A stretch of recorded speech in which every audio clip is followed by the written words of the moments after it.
Kabayan, isang mapagpalang hapon po o gabi sa bawat isa. Meron ho tayong pinaka-latest na weather update sa lagay ng ating panahon.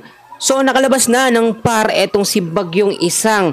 Pero meron tayong panibagong banta ng low pressure area na minomonitor po nandito sa may bandang silangan po ng Mindanao. Kung makikita nyo mga kaibigan, yan ho ay isang low pressure area na merong 30 kilometers per hour na lakas ng hangin.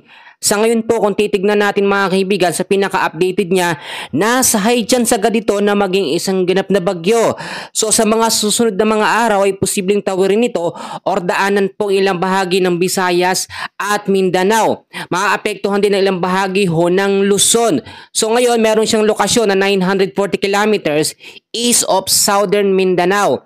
At kung titignan nyo, pinapalakas din ito ang epekto ng habagat or southwest monsoon sa kanlurang bahagi ng ating bansa. Kapag ito po mga kaibigan, low pressure area na ito ay naging isang ganap na bagyo, tatawagin po itong Bagyong Jacinto sa loob ng ating Philippine Area of Responsibility. Sinundan po agad or kasunod po agad na bagyo nito nga pong si Bagyong Isang. Si Bagyong Isang naman po ay naging isang ganap na tropical storm category at nakalabas na ng par 570 kilometers west of Sinait, Ilocos Sur.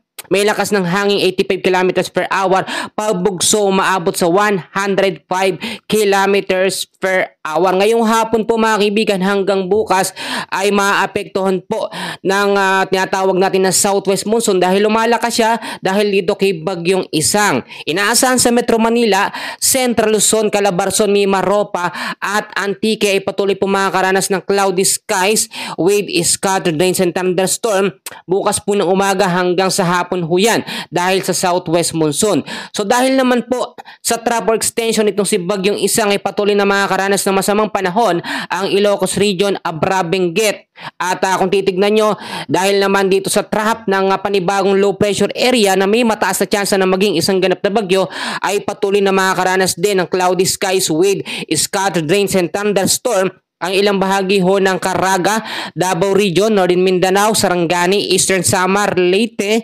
Southern Leyte at Bohol.